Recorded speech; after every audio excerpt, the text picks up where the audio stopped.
High, আমি অর্ণবী। আজকে মা আলু চচ্চড়ি করেছিল, তো সেটাই আমি মুড়ি দিয়ে মেখে চায়ের সাথে খেলাম ব্রেকফাস্টে। তারপর আমি পড়তে বসে গেছিলাম সকালবেলা। পড়তে পড়তে তো 3টে বেজে গেছিলো, তো মা আমাকে লাঞ্চের জন্য ডাকলো। তো বই খাতা গুছিয়ে আমি লাঞ্চ করতে চলে গেলাম। আজকের মেনু ছিল চিংড়ি মাছের ঝোল।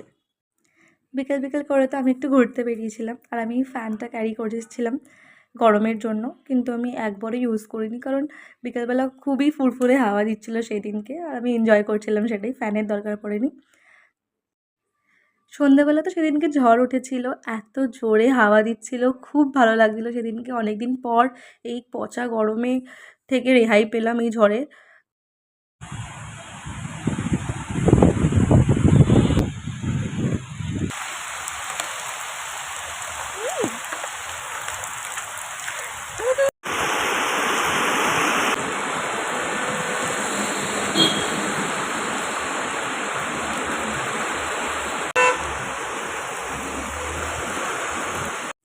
Just look at the weather guys, it's so good.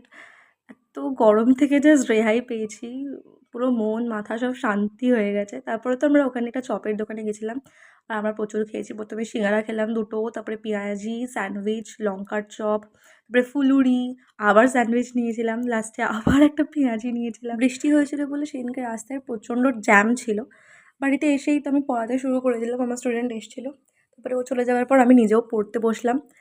তারপর আমি বানালাম ম্যাগি আমার একটা ফ্রেন্ডের জন্য, যে একটু ডিফারেন্ট স্টাইলে আমি বানিয়েছিলাম। তারপরে নিজের জন্য ডিম হাফ বয়েল করতে গিয়ে দেখি তো ডিমটাই ফেটে গেছে। আর আমি এত বড় পাগল, ডিমের ওই যে সাদা অংশটা ঝুলছে ওটা আমি আবার টেস্ট করেছি, কি বাজে খেতে।